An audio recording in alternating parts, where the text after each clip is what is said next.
Breaking news చూస్తున్నాం. నేడు హైదరాబాద్లోని ఎల్బీ స్టేడియంలో నిర్వహిస్తున్న సామాజిక న్యాయ సమరపేరి సభకు భారీ ఏర్పాట్లు చేశారు. గ్రామ మండల కాంగ్రెస్ అధ్యక్షులతో ఏర్పాటు చేసిన ఈ సభకు ఏఐసీసీ అధ్యక్షుడు మల్లికార్జున ఖర్గే ముఖ్య అతిథిగా హాజరు కానున్నారు. నేడు మధ్యాహ్నం 3 గంటలకు ఎల్బీ స్టేడియంలో ఈ సమ్మేళనం జరుగుతుంది. జై బాపు, జై భీమ్, జై సంవిధాన్లో భాగంగా ఖర్గే సభ జరుగుతుందని పీసీసీ వర్గాలు పేర్కొన్నాయి. ఇక స్థానిక సంస్థల ఎన్నికల్లో గెలిపే లక్ష్యంగా కేడర్కు ఏఐసీసీ అధ్యక్షుడు దిశానిర్దేశం చేయనున్నారు.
ఇక ఈ సమావేశానికి పీసీసీ అధ్యక్షుడు మహేష్ కుమార్ గౌడ్ అధ్యక్షత వహించనుండగా ఏఐసీసీ నాయకురాలు మీనాక్షి నటరాజన్, సీఎం రేవంత్ రెడ్డి, మంత్రులు, జిల్లా, పట్టణ కాంగ్రెస్ అధ్యక్షులు, పార్టీ అనుబంధ సంఘాల ప్రతినిధులు హాజరు కానున్నారు.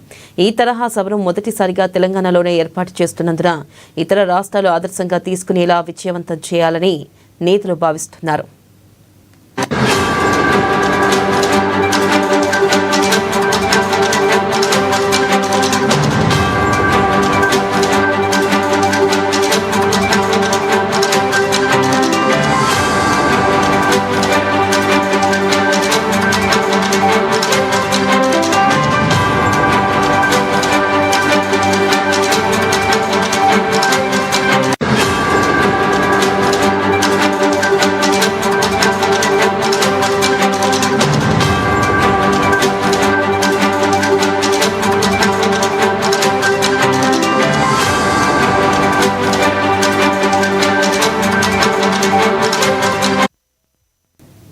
బ్రేకింగ్ న్యూస్ చూస్తున్నాం. నేడు హైదరాబాద్లోని ఎల్బీ స్టేడియంలో నిర్వహిస్తున్న సామాజిక న్యాయ సమరపేరి సభకు భారీ ఏర్పాట్లు చేశారు. గ్రామ మండల కాంగ్రెస్ అధ్యక్షులతో ఏర్పాటు చేసిన ఈ సభకు ఏఐసీసీ అధ్యక్షుడు మల్లికార్జున ఖర్గే ముఖ్య అతిథిగా హాజరు కానున్నారు.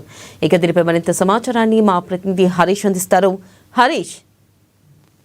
థ్యాంక్ యూ వెన్నెల. ఈరోజు హైదరాబాద్లోని ఎల్బీ స్టేడియంలో ఏఐసీసీ అధ్యక్షుడు మల్లికార్జున ఖర్గే ఏదైతే సభ నిర్వహిస్తా ఉన్న నేపథ్యం అయితే కనిపిస్తా ఉంది. ఇక పిసిసి చీఫ్ మహేష్ కుమార్ గౌడ్ అధ్యక్షతన ఏదైతే ఈ సభ నిర్వహణకు సంబంధించి కూడా ఇప్పటికే ఏర్పాట్లు పూర్తయ్యాయి. సాయంత్రం 4 గంటలకు సంబంధించి కూడా సామాజిక న్యాయ సమర పేరుతో కూడా కాంగ్రెస్ పార్టీ సభ నిర్వహిస్తా ఉన్నది. జై బాపు, జై సంవిధాన్, జై భీమ్ నినాదంతో కూడా ఈ సభను నిర్వహిస్తాం. దేశంలో మొదటిసారిగా తెలంగాణ రాష్ట్రంలో కూడా ఈ జై బాపు, జై సంవిధాన్, జై భీమ్ కి సంబంధించి కూడా ఈ సభ నిర్వహిస్తున్న నేపథ్యం అయితే కనిపిస్తోంది. దీనికి ముఖ్య అతిథిగా ఏఐసీసీ చీఫ్ మల్లికార్జున ఖర్గే, అలాగే AICC general secretary KC Venugopal ముఖ్య అతిథిగా హాజరవుతా ఉన్నారు. ఇక ఈ రోజుకు సంబంధించి కూడా గాంధీ భవన్ లో 11 గంటలకు పిఈసి కమిటీ సమావేశం ఉండబోతుంది. దాని తర్వాత కాంగ్రెస్ పార్టీ విస్తృత స్థాయి కార్యవర్గ సమావేశం ఉండబోతా ఉన్నది. ఈ సమావేశంలో కూడా ఏఐసీసీ చీఫ్ మల్లికార్జున ఖర్గే పాల్గొంటారు. ఖర్గేతో పాటుగా రాష్ట్ర వ్యవహారాల ఇన్ఛార్జ్ దీపాదాస్ మున్షి, అలాగే కేసీ వేణుగోపాల్ సంబంధించి కూడా ఈ గాంధీ భవన్ లో జరిగే రాజకీయ వ్యవహారాల కమిటీకి సంబంధించి కూడా సమావేశం ఉంటుంది. సమావేశం తర్వాత మధ్యాహ్నం ఖర్గే సంబంధించి కూడా సాయంత్రం 4 గంటలకు ఎల్బీ స్టేడియంలో జరిగే సభకు సంబంధించి కూడా ఉద్దేశిస్తూ ప్రసంగిస్తారు. మొదటిసారిగా అంటే జై బాపు, జై భీమ్, జై సంవిధాన్ ప్రోగ్రామ్ లో భాగంగా మొదటిసారిగా తెలంగాణలో నిర్వహిస్తున్నారు. గ్రామ శాఖ అధ్యక్షులకు సంబంధించి అంటే బూత్ స్థాయి నుంచి కూడా రాష్ట్ర స్థాయి వరకు కూడా అందరూ అధ్యక్షులకు సంబంధించి కూడా కార్యకర్త దాదాపుగా 12,500 సంబంధించి కూడా బూత్ స్థాయి అధ్యక్షులు ఉన్నారు. వారితో పాటుగా మండల స్థాయి అలాగే రాష్ట్ర స్థాయి నేతలతో పాటు మంత్రులు, ఎమ్మెల్యేలు, కాంగ్రెస్ పార్టీ కీలక నేతలు దాదాపుగా 40,000 మందికి పైగా కూడా ఈ సభలో పాల్గొన్న నేపథ్యం అయితే కనిపిస్తా ఉంది. ఇప్పటికే ఎల్బీ స్టేడియం కి సంబంధించి కూడా సభను ఏర్పాట్లు పూర్తయ్యాయని చెప్పవచ్చు. వైపు ఇక ముఖ్య అతిథులకు సంబంధించి కూడా ఏదైతే ఒక వేదికను ఏర్పాటు చేశారో, మరోవైపు కాంగ్రెస్ పార్టీ నాయకులకు సంబంధించి కూడా వేదికను ఏర్పాటు చేయడం జరిగింది. మరోవైపు విఐపి ఎంట్రన్స్ తో పాటుగా మీడియాకి సంబంధించిన గ్యాలరీ కావచ్చు, అక్కడ సంబంధించి కూడా వచ్చే వారికి సంబంధించిన నాయకులు వసతులకు సంబంధించి కూడా అన్ని పూర్తిగా పూర్తయిన నేపథ్యం అయితే కనిపిస్తా ఉంది.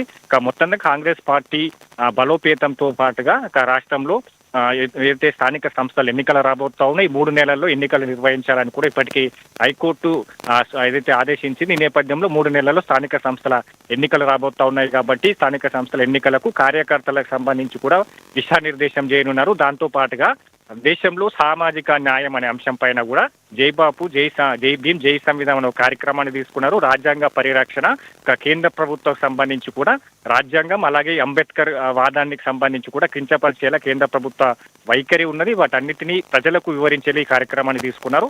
అందులో భాగంగా ఈ సభ ఏర్పాటు చేశారు కాబట్టి రాజ్యాంగ పరిరక్షణతో పాటుగా సామాజిక న్యాయం అలాగే స్థానిక సంస్థల ఎన్నికలకు సంబంధించి కూడా వ్యూహాలు రచించడంతో పాటుగా కార్యకర్తలను సన్నిద్ధం చేయడం, అలాగే కాంగ్రెస్ పార్టీ వచ్చే 5 ఏళ్లు కాంగ్రెస్ పార్టీ తెలంగాణలో అధికారం దిశగా ఏ విధంగా కృషి చేయాలి, ప్రతి కార్యకర్తకు సంబంధించి కూడా ఏ విధంగా కార్యాచరణ అమలు చేసుకోవాలి, బూత్ స్థాయి నుంచి కూడా పార్టీని మరింత బలోపేతం ఏ విధంగా చేయాలనే పైన కూడా పూర్తి స్థాయిలో ఈరోజు ఖర్గే కార్యకర్తలకు ఏదైతే గ్రామ శాఖ అధ్యక్షుల సమ్మేళనం కాబట్టి దాదాపుగా 40,000 మంది బూత్ లెవెల్ నుంచి కూడా కార్యకర్తలు వస్తున్నారు, అధ్యక్షులు వస్తా ఉన్నారు కాబట్టి వాళ్ళందరికీ కూడా ఈరోజు దిశానిర్దేశం చేయనున్నారు.